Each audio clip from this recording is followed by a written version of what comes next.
Ya, kita lanjutkan kembali dua sisi pemirsa. Tadi Bung Fadli menyebutkan makna dari terorisme itu kan menimbulkan ancaman kekerasan, rasa takut, merusak objek vital. Iya, ini tambah lagi nih, definisi kekerasan itu apa?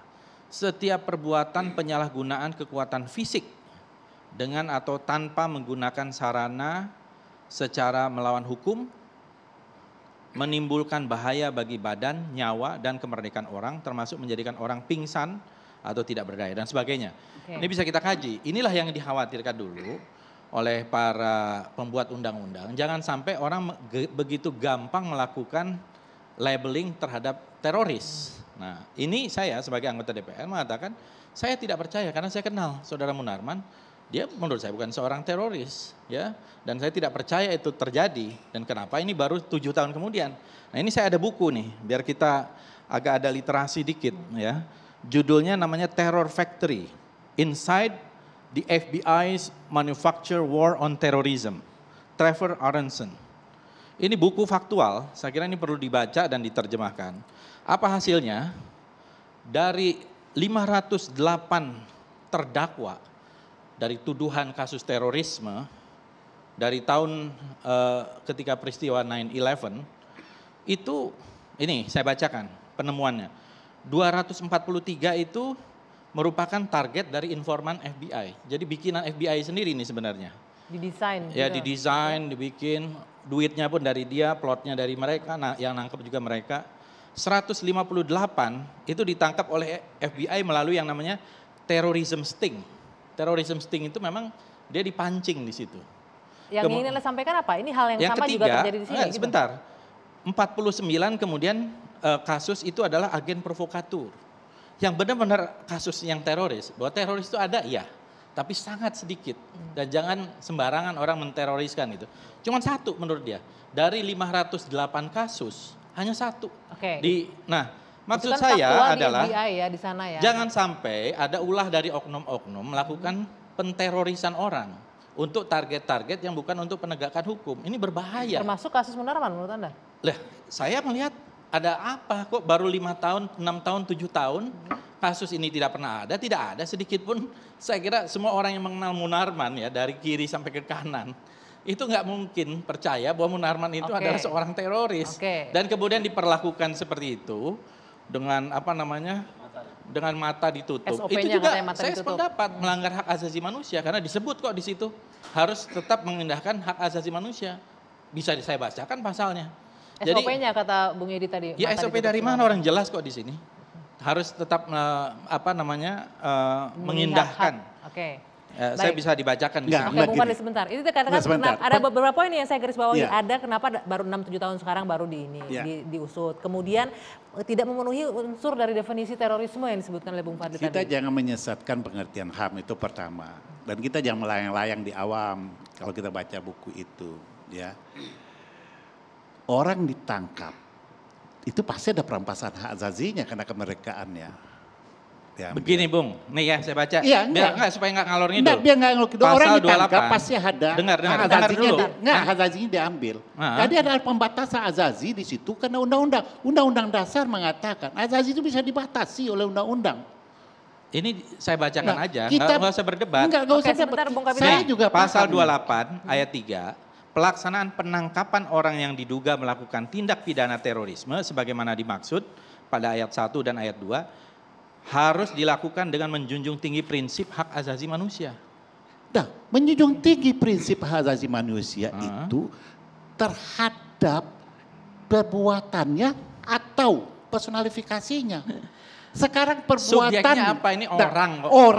Orang atas perbuatannya.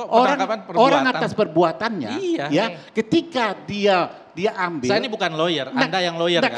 Masa Anda nggak ngerti? Anda biar ngerti juga.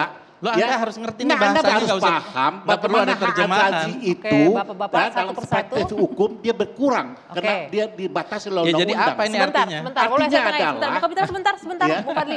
Menurut Anda bagian mana yang tidak dipenuhi hak asasinya? Loh, sekarang harus dibacakan dong, prosedurnya harus jelas. Kemudian dia tidak melakukan apa-apa. Emang nggak ada prosedurnya. Ini surat perintah penangkapan.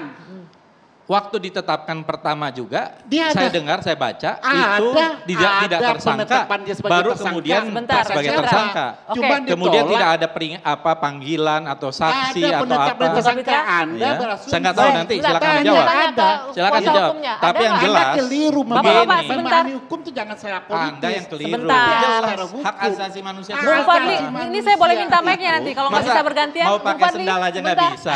Hak asasi manusia Loh, bukan. itu Saya tanya. terbatas dengan Oke. perbuatan Anda jahat. Ini lawyer. saya harus Bukan ngambil mic-nya nih, seseorang. mohon maaf nih. Kalau nggak bisa diatur, saya ambil Masa mic-nya nih orang ya. mau pakai sendal, ini bulan Ramadan. Oke, Bung Fadli sebentar. Tapi jangan Kita kasih mempersonifikasi orang Bapak-bapak. sehingga semua orang tidak bisa berubah dari baik jadi jahat. Oke, titik Ini sampai ada sana. Sebentar. peristiwa. Dia Saya menurut kasih Anda dia jahat? Bung Aziz, Dia ada apakah peristiwa yang Menurut Anda dia jahat? Lah, Mohon kalau maaf dia ini. sudah ditangkap, Ini saya nggak bisa menghentikan. Ada alat Bung, bukti. sebentar ya. Ada 2 alat bukti. Kita yang akan mendasari melanjutkan usai jeda. persidangan. Saat lagi 2 sesi kembali untuk Anda. Ya, ada dua alat bukti. Saya lanjutkan lagi perbincangan, tapi dengan syarat ini kita bisa tertib ya diskusinya. Jadi penonton yang di rumah juga bisa menyaksikan dengan jelas. Kita tertib aja. Oke, baik. Tapi harus ada argumentasi yang Ya. dipertahankan. Oke, Bung Ajis, Ya. tadi disebutkan tidak ada status tersangka. Tidak ada status tersangka. Jadi sebenarnya Bung Munarman menerima nggak surat Ya sebagai sebenarnya tersangka? ini dulu ya, biar apple to apple ya, biar sama lah gitu. Jadi perihal mengenai mengetahui itu kemudian dapat dipidana jika tidak melakukan, saya sepakat. Taruhlah saya sepakat. Perlu diketahui bahwa berita kabar soal bayat itu dari 2018 atau 2019 itu sudah banyak beredar. Bahkan Bang Kapitra sendiri juga sudah mendengar itu. Tadi kan sudah tahu, ya kan? Sudah mendengar. Sudah mendengar dan sudah mungkin juga melihat kan? Saya baru kemarin dengar. Mungkin melihat artinya ikut hadir, Bung Kapitra. Kan itu Oh, ramai enggak di media massa. Oke. Ya, Itu kan kalau baru begitu muncul semua berapa yang nggak bulan melaporkan ini. juga bisa kena dong. Baru muncul berapa bulan ini. Jadi setelah semua pemirsa yang melihat itu tidak melaporkan kena dong. Kalau begitu kan tahu. Itu kan banyak beritanya kan bahwa Munarman bayat ISIS dan sebagainya gitu kan. Nah, jadi argumennya seperti itu. Kemudian tadi terkait dengan pembatasan ya. Pembatasan itu jadi gini, menjunjung tinggi prinsip HAM-nya. Saya tegaskan dulu di sini, saya bukan membahas HAM yang hak asasi manusia yang tadi dikatakan mengenai kebebasannya, bukan. Yang pertama, satu ada dignity, yaitu martabat. Ya. Sekarang bagaimana martabat seseorang dijunjung tinggi kalau matanya ditutup, kemudian pakai sendal nggak boleh, dikunjungi kuasa hukum tidak boleh, padahal kan ada di KUHAP seperti itu. Dan jangan lupa juga bahwa tadi argumen dari Bapak tadi mengenai nanti khawatir bisa diketahui mukanya kan. Loh bapak polisi itu pakai topeng semua kok. Dan kemarin diliput saya lihat ada banyak media. Terekspos juga. Terekspos semua. Gimana untuk Pak Munarman nggak boleh melihat. Kemudian satu Indonesia internasional dunia boleh lihat. Kan ada di TV tuh. Mereka bisa melihat. Jadi menurut saya penjelasan picik itu sudahlah hentikan. Kita ini masyarakat sudah cerdas gitu loh. Jadi yang masuk akal gitu loh kalau mau ini. Dan harus sesuai dengan koridor hukum gitu loh. Jadi kalau misalnya memang tadi ada pembatasan. Ya ubah undang-undangnya, minta ke anggota DPR nih. Hapus itu tentang hak asasi manusia.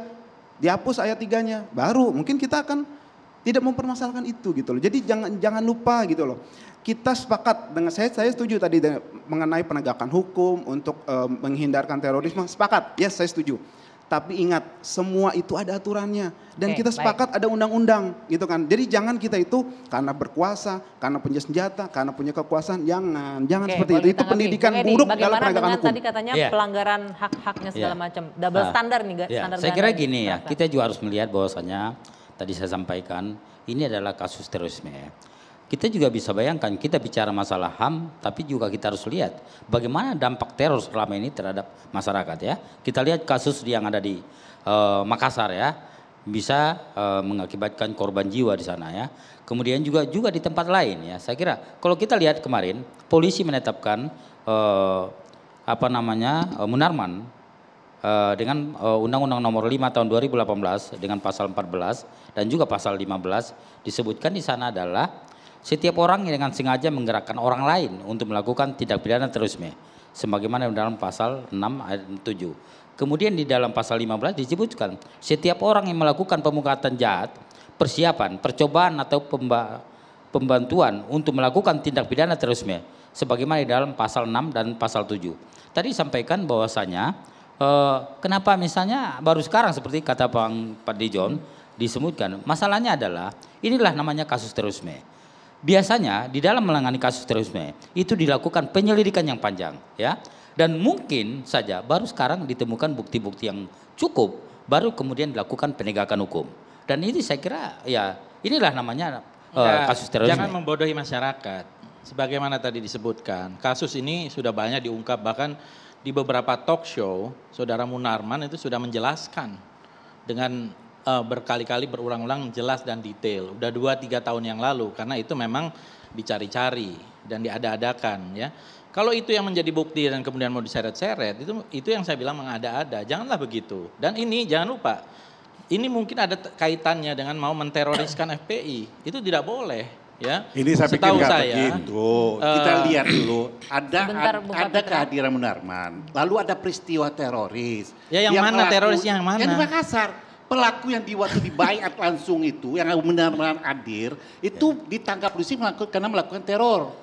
Iya, setelah itu muncul lagi bom. Dia kan sudah menjelaskan. Nah, kalau coba seandainya waktu dia hadir waktu dibayar itu, dia lapor ke polisi. Kan dia tadi dijelaskan bahwa dia juga bisa terjadi. Bahkan saya bisa tunjukkan. Enggak begini, dia hadir nih. Bahwa dia ada rangkaian peristiwanya. Dia hadir. Kita dengarkan ya, Bang Fadli. Dia hadir. Ya, begitu dia hadir dia lapor polisi, polisi bisa antisipasi, melakukan preventif, tindakan preventif agar teror tidak terjadi. Karena dia tidak lapor, lalu orang yang hadir waktu dibayar itu melakukan teror. Saya tidak tahu acara itu lapor kepada polisi atau tidak. Enggak, dia melakukan orang yang hadir waktu orang yang dibayar itu melakukan teror. Acaranya, itu muncul lagi acaranya bom katanya di Gereja seminar. Makassar. Ini itu beda, saya setuju, beda jauh dong. Saya sedikit setuju tadi. Sebentar. Tadi Pak Kapitra jelaskan bahwa waktu itu andai Pak Munarman melapor polisi mungkin tidak terjadi. Saya mundur tanggung.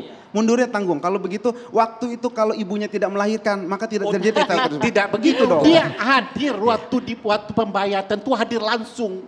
Kalau 2 bulan terakhir ini kita lihat di visual. Tidak hadir pada waktu tempat itu, dia bisa cegah. Oke, pertanyaannya begini. Sebenarnya dia bisa cegah. Ya, itu saya kira berandai-andai yang tidak perlu. Dan itu yang saya bilang mengada-ada. Bukan mengada-ada, itu realitas hukum. Dan itu hukum mengatakan, itu perbuatan yang dilarang. Enggak, Anda tahunya kapan? Loh, saya tahunya baru viral dia Anda pernah nonton di TV. Baru penjelasannya Munarman, pernah nonton nggak? Ya setelah yang ditangkap itu. Sebelumnya? Nggak tahu saya. Nggak pernah nonton? Nggak tahu. Karena ini kan baru muncul setelah yang di Makassar. Berarti Anda tidak mengikuti kasus ini dengan baik. Ditangkap. Bahwa ini sudah berkali-kali dijelaskan. Ada peristiwa, ada sudah dijelaskan bahwa tidak ada peristiwa teror. Kalau begini ya. Itu tugas aparat keamanan untuk menertibkan. Jangan lihat secara Tugas politik. aparat keamanan untuk Oke, diturunkan saja audionya. Itu nggak akan ketemu. Kami akan lanjutkan lagi. Ini undang-undangnya usai jeda 2 sisi akan pasal kembali untuk Anda Sulawesi pemirsa. Selatan. Tetap bersama kami. Bagaimana kalau tahu?